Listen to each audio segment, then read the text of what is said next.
I'm Claudia, 32, and I own the Sunflower Diner in our small Georgia town. This place holds a special meaning for me because it's where my life changed forever when I was 16. My mother abandoned me here with just $20 in my hand. It was the most painful yet transformative moment of my life. Can you imagine your parent driving away, leaving you alone to figure life out? Before I share my story, let me know where you're watching from and subscribe if you've ever felt abandoned by someone you trusted. Growing up, I lived with my mother, Sarah, in a cramped apartment on the outskirts of Atlanta. Our home was small and often cluttered with thin walls that couldn't hide the arguments from neighboring apartments. The carpet was worn in places where too many feet had traveled, and the kitchen appliances were outdated and temperamental. Despite its shortcomings, it was the only home I knew. Sarah was what people might call a free spirit, but in reality she was simply unstable.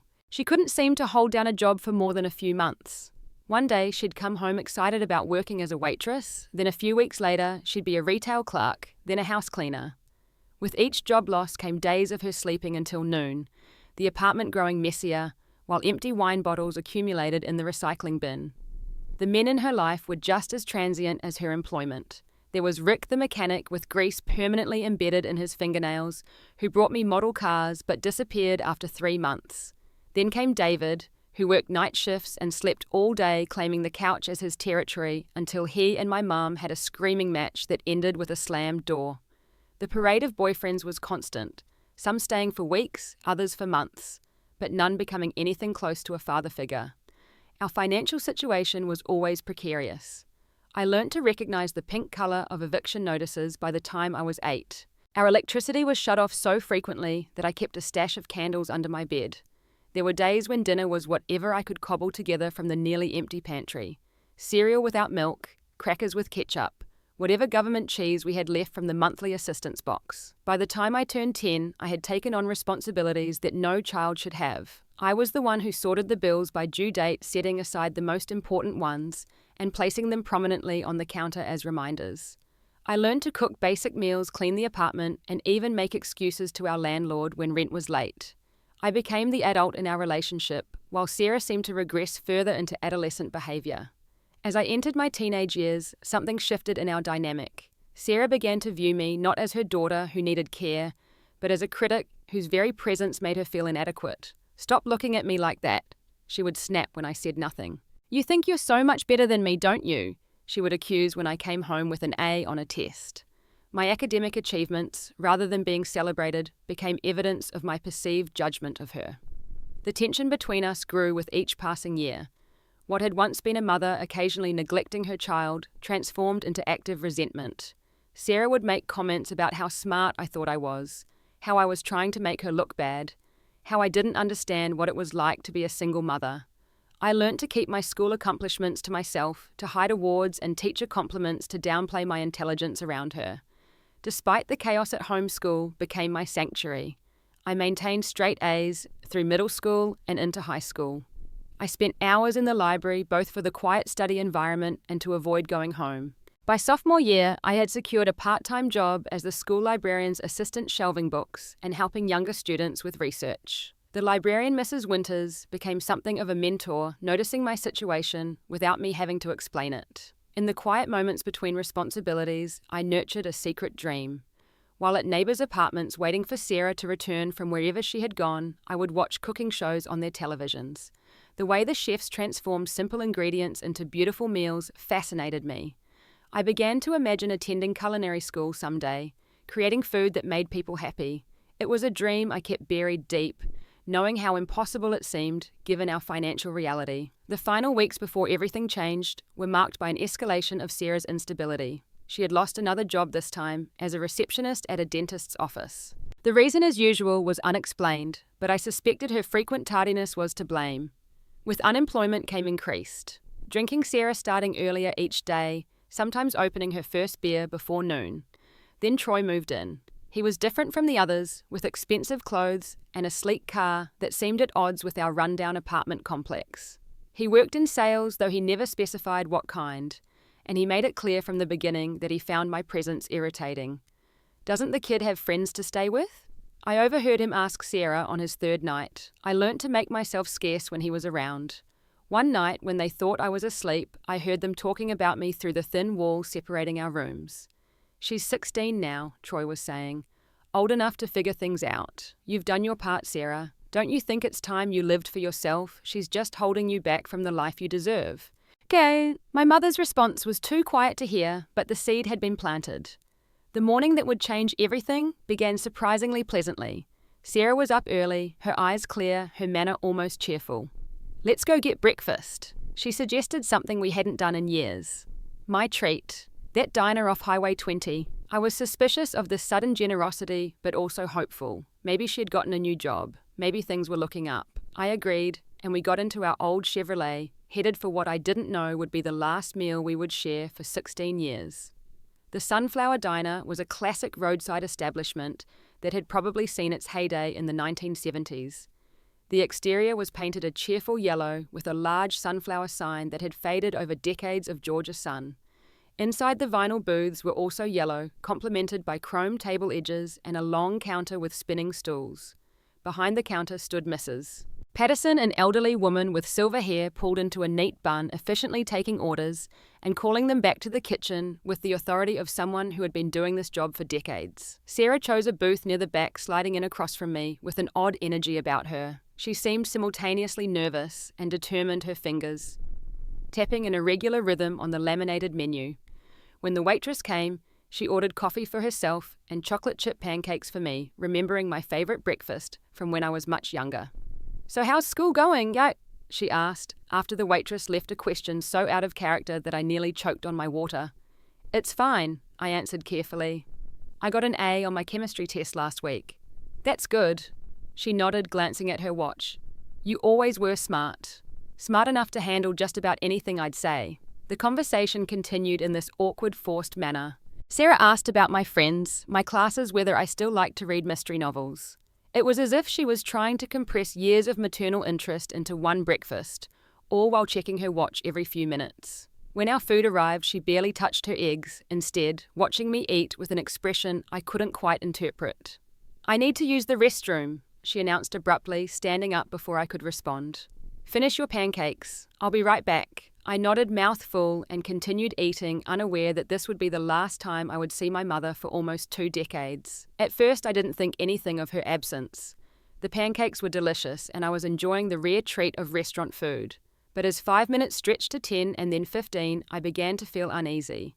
After 20 minutes with my plate long empty and Sarah nowhere in sight, worry started to gnaw at me. I stood up and headed toward the restrooms at the back of the diner. I knocked on the door of the women's bathroom. "Mom?" No answer. I pushed it open to find empty stalls. A cold feeling began to spread through my chest as I walked quickly back through the diner and out into the parking lot. The spot where our Chevrolet had been parked was empty.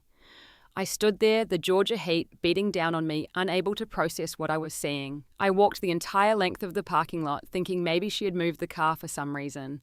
But deep down, I knew. I returned to our table, my legs feeling like they might give way beneath me.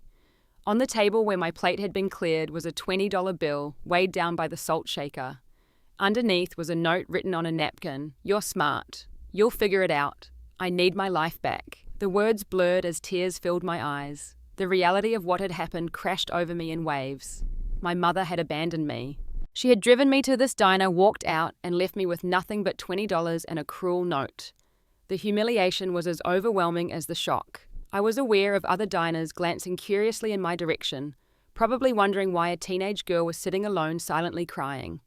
Mrs. Patterson, who had been watching from behind the counter, approached my table. She was a small woman, barely 5 feet tall, but she carried herself with a dignified presence that commanded respect. "Are you all right, dear?" she asked, though it was clear I was anything but all right. I couldn't speak. Instead, I handed her the note, tears now flowing freely down my face. She read it, her expression shifting from concern to outrage to compassion in the span of seconds. "Come with me," she said gently, helping me to my feet. "Let's go to my office where you can have some privacy." She led me through a swinging door marked "Employees Only" into a small office at the back of the diner. It was cluttered but organized with schedules pinned to a corkboard and stacks of invoices nearly arranged on the desk. Mrs. Patterson sat me down in a chair and handed me a box of tissues. "My name is Eleanor Patterson," she said, her voice calm and steady. I own this place. Now I need you to tell me your name and what happened so I can help you." Through my tears, I managed to explain who I was and what my mother had done. Mrs. Patterson's face remained composed, but I could see the anger flashing in her eyes, not directed at me, but at the situation at Sarah. When I finished speaking, she nodded once decisively. "First things first," she said. "We need to call the authorities, then we'll figure out next steps." She reached for the phone on her desk, her movements purposeful and reassuring. The first adult in a long time who seemed to know exactly what to do in a crisis. Mrs. Patterson called the police while I sat in her office, alternating between numbness and waves of panic. A part of me still couldn't believe this was happening. Surely Sarah would return any minute, laughing it off as a cruel joke. But as the minutes ticked by on the clock above Mrs. Patterson's desk, that hope dwindled. 2 police officers arrived within 20 minutes. Officer Daniels was tall with a kind face, while Officer Rodriguez was shorter and more serious. They took my information and asked gentle but thorough questions about Sarah, our home address, other family members. I had no relatives to contact. Sarah had been estranged from her own family for years, and my father had never been in the picture. "We'll send a patrol car to your apartment," Officer Rodriguez explained, "and we'll put out an alert for your mother's vehicle. Is there anyone we can call for you in the meantime? A friend whose home you could stay at tonight?" I shook my head. Though I had friendly relationships at school, they weren't the kind of friends whose parents would take in an abandoned teenager indefinitely. The reality of my situation was beginning to sink in. I was completely alone. The officers exchanged glances. "We'll need to contact social services then," Officer Daniels said. "They'll arrange temporary placement until we can locate your mother." A new wave of fear washed over me. Foster care. I'd heard stories from kids at school who had been in the system.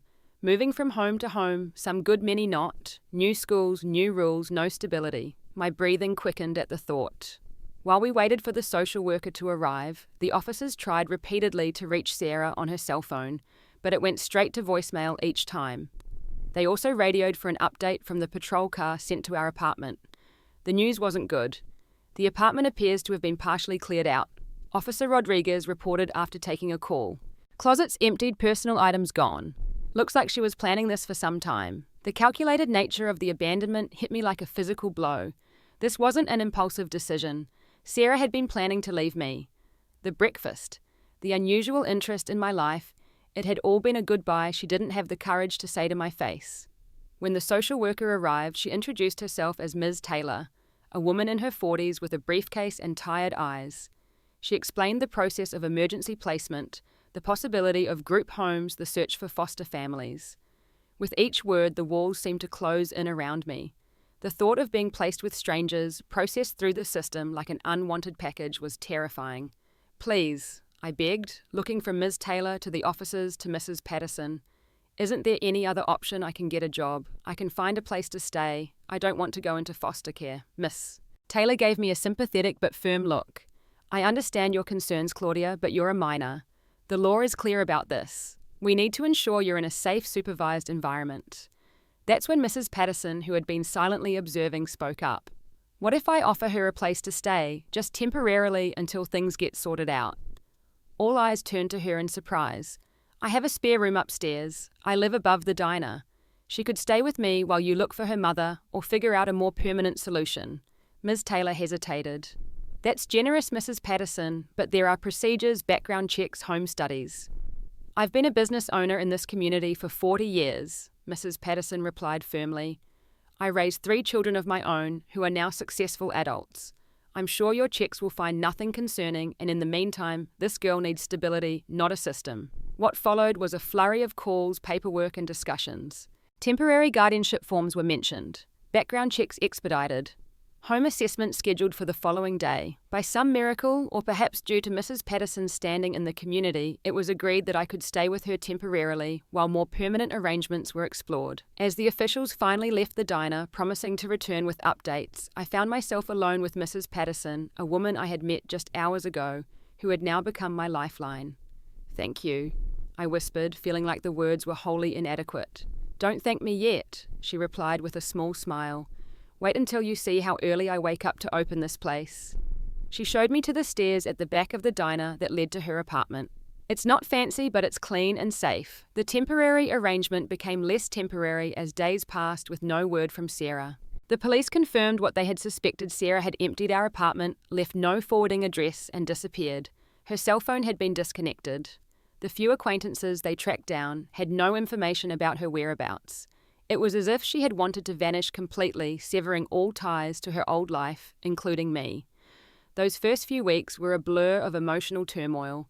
I would wake up in the unfamiliar room above the diner, momentarily confused before the crushing reality would return. The grief hit in unpredictable waves. Sometimes I would be fine for hours, then suddenly start crying while folding napkins or reading a textbook. The betrayal cut deep, but even worse was the self-blame that crept in during quiet moments. Was I such a terrible daughter that my own mother had to escape from me?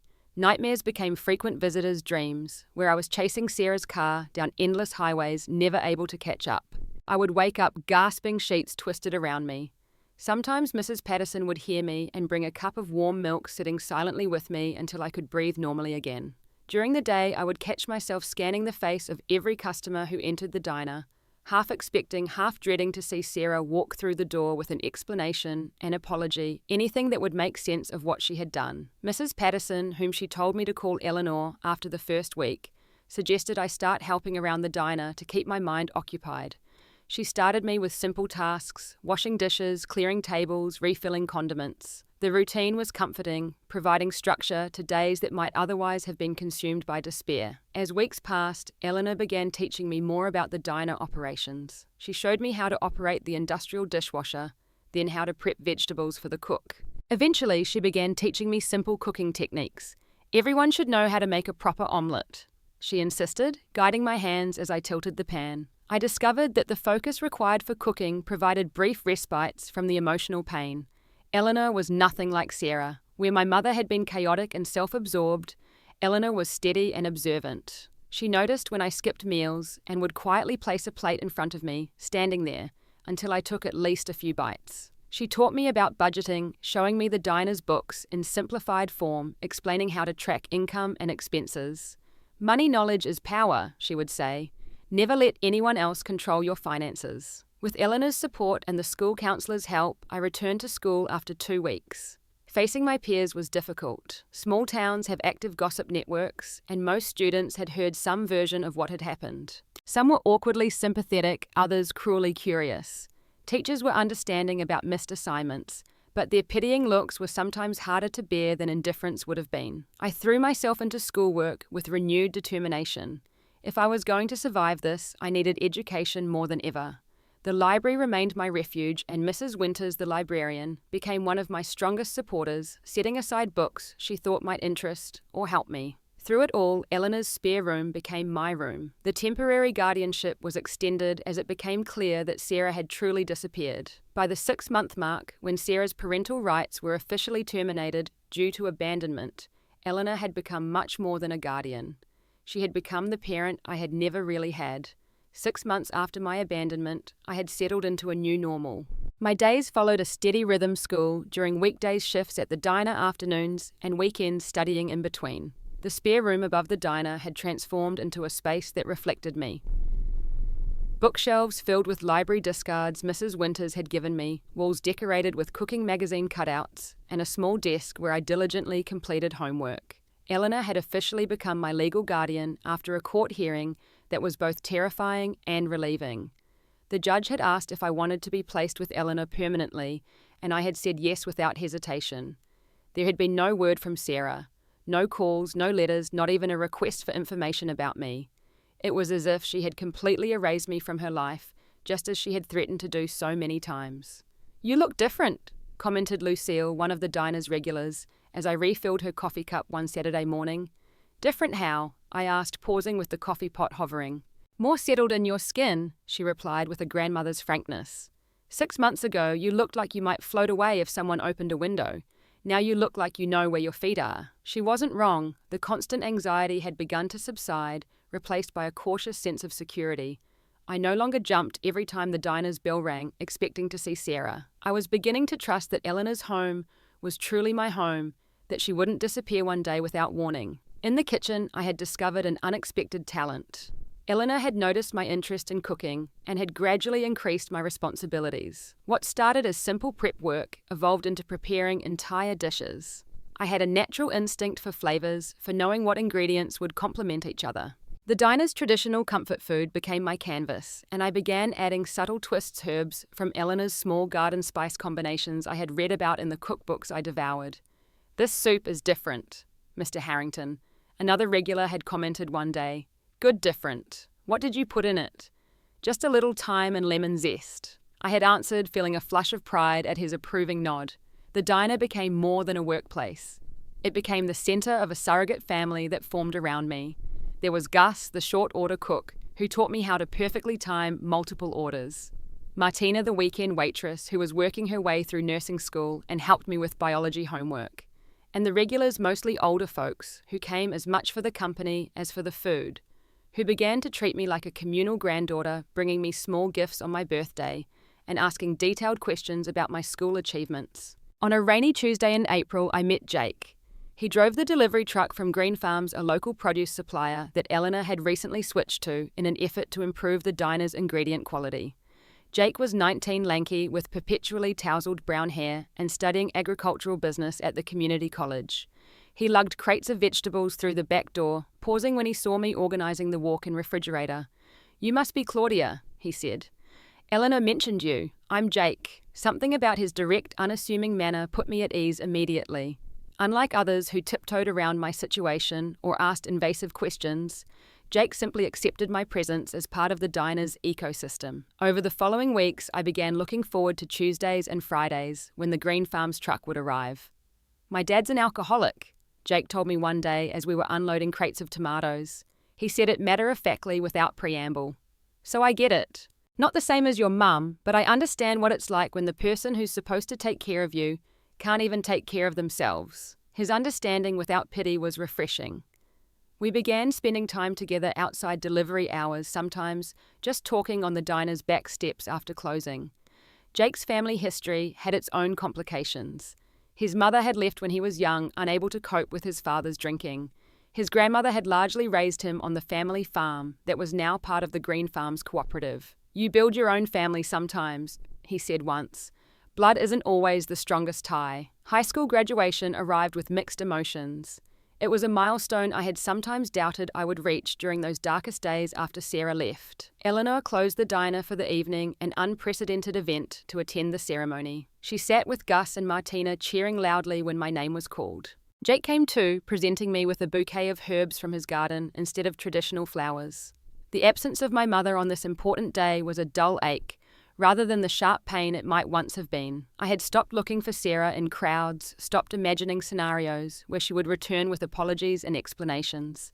Whatever her reasons, she had made her choice, and I was making mine to move forward with the people who had chosen to be in my life.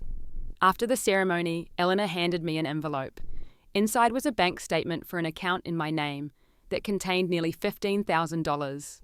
"Your college fund," she explained when I looked at her in shock.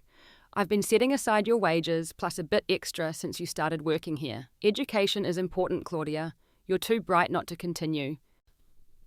I had been accepted to the culinary program at the local community college, a 2-year degree that I could complete while continuing to work at the diner. With the unexpected fund from Eleanor, I could afford book supplies and even a used car that Jake helped me select and maintain. College opened new worlds of culinary knowledge. I learned proper knife techniques, the 5 mother sauces, the science behind baking. I brought this knowledge back to the diner, gradually introducing new specials that married my formal training with the comfort food the regulars expected. A mac and cheese with 4 carefully selected cheeses. A meatloaf glazed with a reduction that took hours to perfect. Pies with crusts that became legendary in our small town. In my 2nd year of college, I noticed Eleanor slowing down. She tried to hide it, but the 14-hour days of diner operation were taking a toll. She would wince when lifting heavy trays, take more frequent breaks, occasionally forget details she would have once tracked effortlessly. When she caught a simple cold that lingered for weeks, I insisted she see a doctor. The diagnosis was concerning early-stage heart failure, requiring significant lifestyle changes and reduced stress. Eleanor, stubborn as always, initially tried to downplay the seriousness. "It's just a matter of medication and taking it a bit easier," she insisted. And how exactly do you plan to take it easier while running a diner? I challenged her. The doctor said reduce stress, not 14-hour workdays on your feet. As Eleanor's health issues became more apparent, I took on increasing responsibility at the diner. I adjusted my class schedule to allow more time for management duties. I learnt the bookkeeping system dealt with suppliers, handled scheduling for the small staff. Jake, who had completed his degree and was now working full-time at the farm, cooperative, helped whenever he could, offering business advice and moral support. The diner had become more than a workplace, or even a home. It had become my purpose, my future. I just hadn't fully recognized it until Eleanor's health forced me to step up. What had started as a terrible day of abandonment had led me to exactly where I needed to be. We need to talk about the diner's future, Eleanor said one evening as we sat in her living room above the restaurant. She had just returned from another doctor's appointment, and the lines around her eyes spoke of pain she was trying to conceal. The doctor says, I need to consider assisted living, she continued, her hands fidgeting with her teacup. My heart isn't getting better, and living above a business I can no longer properly run isn't ideal. My stomach clenched at the thought of Eleanor leaving, of potentially losing both the diner and the only real home I'd known since Sarah left. We'll figure something out, I said. Maybe we can hire a manager, or I could take fewer classes to run things until you're better. Eleanor shook her head. This isn't temporary, Claudia. I'm 78 years old with a failing heart. I need to be practical. She set down her teacup with a decisive clink. I want to sell you the diner. Me? I nearly choked on my tea. Eleanor, I'm 22. I don't have money for a down payment, let alone a business loan. I'm not talking about bank loans, she replied. I'm talking about owner financing. You would buy the diner directly from me, making payments over time. The diner would be yours to run, and the payments would support me in assisted living. It was both terrifying and exhilarating to consider. Owning the Sunflower Diner, the place that had become my sanctuary, my home, my future. But the responsibility was enormous. What if I fail? I whispered, giving voice to my deepest fear. What if I can't make the payments? What if I ruin everything you've built? Eleanor reached across and took my hand. Her skin was paper thin, now blue veins prominent, but her grip was still surprisingly strong. Claudia, I've watched you grow from a terrified teenager into a capable young woman. You understand food, you understand people, and you understand hard work. Those are the 3 ingredients for success in this business. We talked late into the night, discussing figures, terms, transition plans. By morning, we had the outline of an agreement. I would buy the diner through a 15-year payment plan, with the first 2 years at a reduced rate to allow me to invest in necessary updates. Eleanor would move to Sweetwater Assisted Living, close enough for regular visits. 2 weeks later, I sat beside Eleanor's hospital bed after a minor heart episode, signing the paperwork that would make me the official owner of the Sunflower Diner.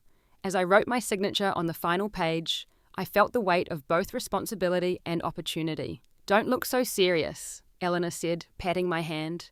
This is a happy occasion. I'm just scared, I admitted. I don't want to let you down. The only way you could let me down is by not living fully, she replied. Now go open up. Tuesday is meatloaf day, and you know how Lucille gets if her meatloaf isn't ready at 11:30 sharp. At 22, I became the youngest business owner in our town. The first months were a baptism by fire. Equipment that had been functioning on Eleanor's careful maintenance began to break down. Food costs increased. Some longtime customers were skeptical about a young woman taking over from the beloved Mrs. Patterson. The outdated decor and limited menu that had been charming under Eleanor's ownership now seemed stale. The competition from chain restaurants along the highway was increasing. Our regular customers were aging, and younger locals drove to the newer establishments in neighbouring towns. There were nights I would close the diner, count the meagre day's earnings, and sit at the counter crying from exhaustion and doubt. On one such night, Jake found me having stopped by with a delivery of fresh vegetables despite the late hour. Bad day? He asked, sliding onto the stool beside me.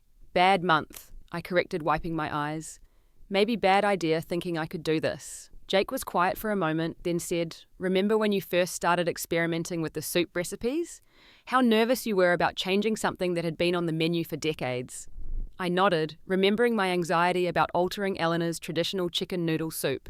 And remember what happened? People loved it. They said it was even better than before. He took my hand. You've got good instincts, Claudia. Trust them. This place needs to evolve just like you have. His words sparked something in me. The diner didn't need to remain frozen in time like a museum exhibit. It could honor its history while moving forward just as I had done with my own life. The next day, I began planning changes. I started with the menu introducing a farm-to-table concept using Jake's connections at green farms. Fresh seasonal vegetables became the stars of new dishes alongside the traditional comfort foods our regulars expected. Weekend brunch specials attracted a younger crowd. My culinary school training allowed me to elevate simple diner food with professional techniques and presentation. The interior got a gradual makeover. I couldn't afford a complete renovation, but fresh paint, new lighting, and recovered booth seats made a significant difference. I preserved the vintage elements that gave the place character, while updating what was simply worn out. Marketing was next. I created social media accounts for the diner posting daily specials and behind-the-scenes glimpses of food preparation. Jake's cousin, a photography student, took professional quality photos for a new website. I reached out to the regional lifestyle magazine, inviting their food writer to sample our new menu. Jake became an unofficial business partner, helping with deliveries, repairs, and business decisions. Our friendship had deepened over the years, gradually evolving into something more. We moved carefully into this new territory, both carrying scars from childhood that made trust difficult. But there was a solid foundation of respect and understanding between us that made the transition from friends to partners feel natural and right. The diner's turnaround didn't happen overnight. There were still difficult months, equipment emergencies, and customer complaints to navigate. But gradually, steadily, things improved. The regional magazine feature brought in curious visitors from neighbouring towns. Word of mouth spread about our homemade pies and innovative breakfast options. Younger families began to make us their Sunday morning tradition. Eleanor watched the transformation with pride during her regular visits. Though her health continued to decline, her mind remained sharp, and she offered advice without trying to reclaim control. "You're doing exactly what needed to be done," she told me after seeing the updated menu and redecorated space. Honoring tradition while creating something new. 3 years after I took over the diner, Eleanor passed away peacefully in her sleep. The loss was profound, like losing a parent all over again, but this time with the bittersweet comfort of having had the chance to say goodbye, to express gratitude, to ensure she knew how much she had changed my life. At the memorial service, dozens of community members approached me with stories about Eleanor, about the diner, about how she had helped them through difficult times just as she had helped me. I realized that in continuing the diner, I was continuing her legacy of creating a place where people felt welcomed and nourished in more ways than one. By age 28, 6 years after taking ownership, I made the final payment on the diner loan. The business was completely mine profitable and with a strong reputation in the region. Jake and I had moved into the apartment above the diner, renovating it to create a comfortable home while maintaining the convenience of living above the business. We were discussing expansion possibilities, perhaps a small bakery next door or a catering operation. Life had taken a different path than I had imagined on that terrible day when Sarah left me with nothing but $20 and a cruel note.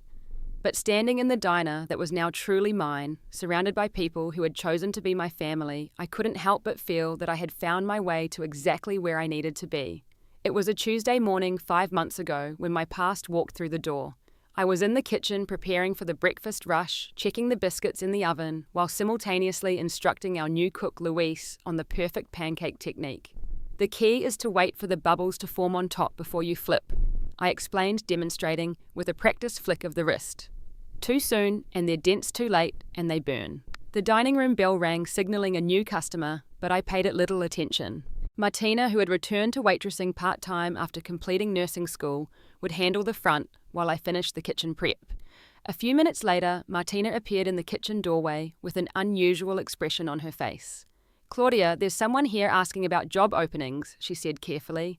"I think you should come speak with her yourself." Something in her tone made me set down my spatula and wipe my hands on my apron. I followed Martina into the dining room, still mentally reviewing the day's specials, when I saw her. The woman at the counter was in her early 50s, her hair a dull blonde with grey roots, her face lined and weathered beyond her years. She was thin to the point of gauntness, with hands that showed signs of hard work and neglect. But despite the 16 years that had passed, despite the physical changes, I would have recognized Sarah anywhere. She didn't recognize me, though. How could she? I had been a teenager when she left, and now I was a 32-year-old woman, confident in my chef's whites, my hair pulled back in a professional bun instead of the ponytail I'd worn as a girl. "I hear you're asking about employment." I said, my voice remarkably steady despite the thundering of my heart. Sarah nodded, her eyes darting nervously around the diner. Yes, ma'am. I'm new in town looking for work. I've got experience waitressing, cooking, cleaning, whatever you need. What brings you to our town? I asked, studying the face that had haunted my dreams for years. Up close, I could see the deep lines around her eyes, the yellowish tinge to her skin that spoke of poor health, the slight tremor in her hands. Just looking for a fresh start, she replied with a forced smile that didn't reach her eyes. Been having some hard times, need to get back on my feet. The irony was almost too much to bear. The woman who had abandoned me with $20 and a note about figuring it out was now standing in my diner, asking me for help to get back on her feet. She had no idea she was speaking to the daughter she had discarded like unwanted baggage. Do you have a place to stay? I heard myself asking. Sarah hesitated, then shook her head. Not yet. Been staying at the roadside motel for now, but that's eating up what little savings I have left. Hoping to find work first, then something more permanent. I should have told her there were no openings. I should have sent her away without a second thought. That would have been justified after what she had done. But something in her desperate expression, in the humility with which she stood before me, stayed my hand. We could use a dishwasher, I said finally. Hours are 6 to 2 6 days a week.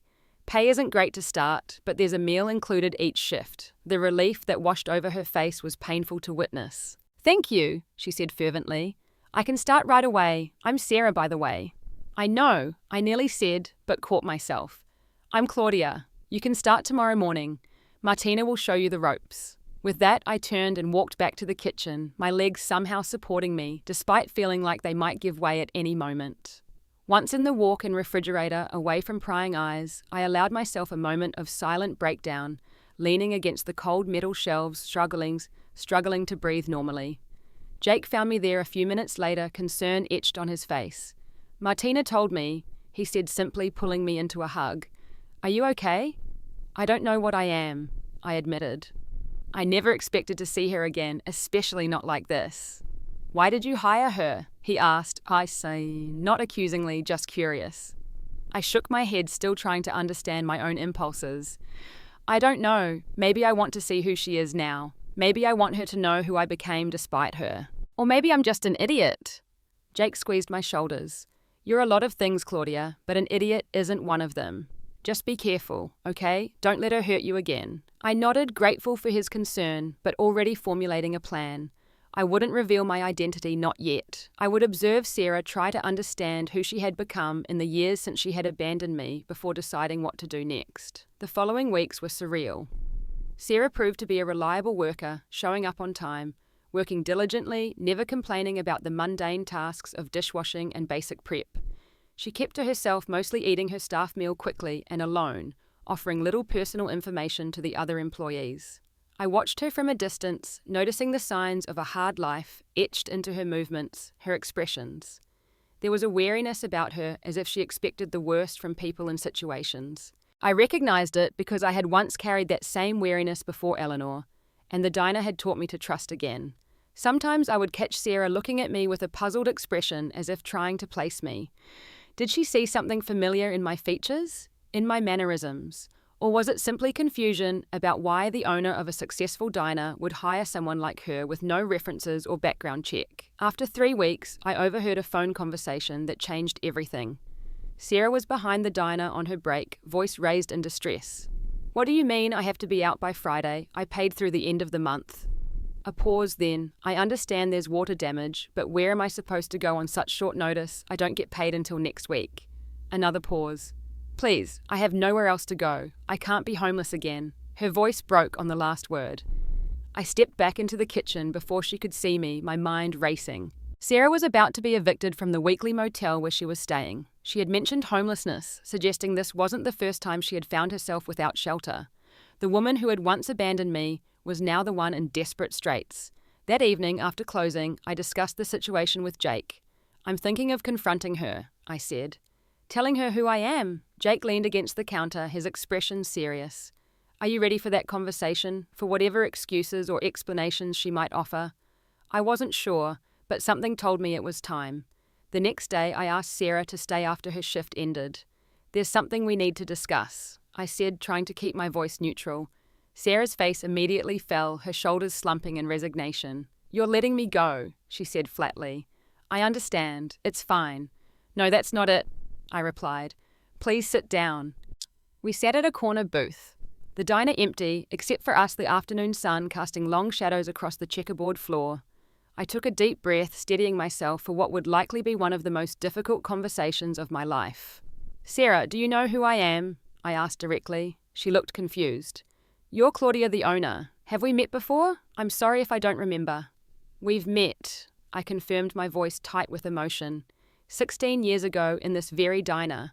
You brought me here for breakfast. Then you went to the bathroom, got in your car, and left me with $20 and a note that said, 'You're smart. You'll figure it out.'" The colour drained from Sarah's face. Her eyes widened in shock, then narrowed as she studied my features more carefully. "Claudia," she whispered. "My Claudia." "I was your Claudia," I corrected her. "The daughter you abandoned without a backward glance. The 16-year-old you left to fend for herself because you needed your life back." Sarah's hands began to shake violently.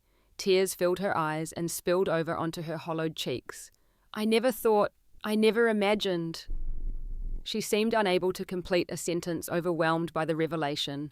"Never thought what—" I pressed, years of suppressed anger suddenly bubbling to the surface. "Never thought you'd have to face me again. Never thought about what happened to me after you drove away. Or never thought I'd end up owning the very diner where you threw me away like garbage." She flinched at my words but didn't deny them. "I've thought about you every day," she said, her voice barely audible. "Every single day for 16 years. Wondering if you were okay, if you were alive, if you hated me. And yet you never tried to find out," I noted coldly. "Never called, never wrote, never checked to see if your teenage daughter had survived being abandoned." Sarah nodded, accepting the accusation without defense. "I don't expect you to believe this or to forgive me, but I convinced myself you were better off without me, that you would have a chance at a better life if I wasn't dragging you down." Her tears continued to fall. "I was selfish and weak and terrible, and you have every right to hate me." "I don't hate you," I said, after a long moment, surprising myself with the truth of it. "I did for years, but hating you took too much energy I needed to build my own life." I told her then about what had happened after she left.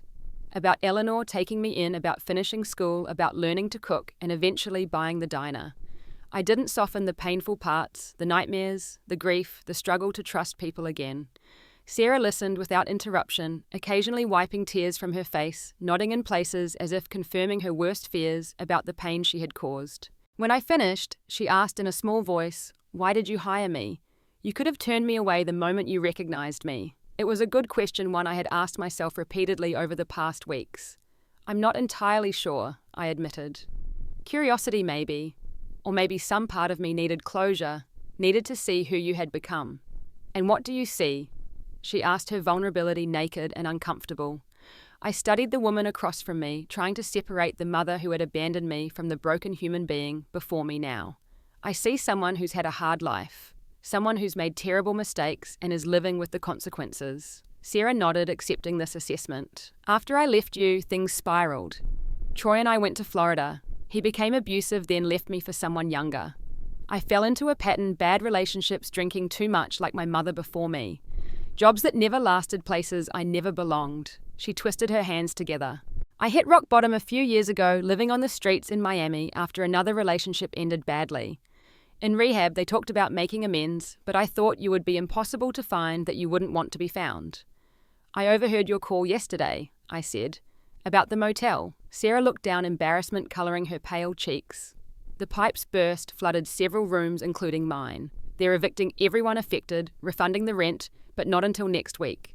My savings are gone, and I don't get paid until Friday." The irony was almost too perfect. The woman who had left me with $20 to figure it out was now facing homelessness with similarly limited resources. I could turn her away, give her a taste of the abandonment she had inflicted on me. It would be justified. It might even feel satisfying for a moment. But I was not Sarah. And I had learnt from Eleanor what true strength looked like. It wasn't about revenge or punishment. It was about making choices. You could live with choices that reflected who you wanted to be, not who had hurt you. "There's a room above the diner," I said finally. "The same room Eleanor gave me when you left. You can stay there temporarily until you find something else." Sarah stared at me in disbelief. "Why would you help me after what I did?" "I'm not doing it for you," I answered honestly. "I'm doing it for me.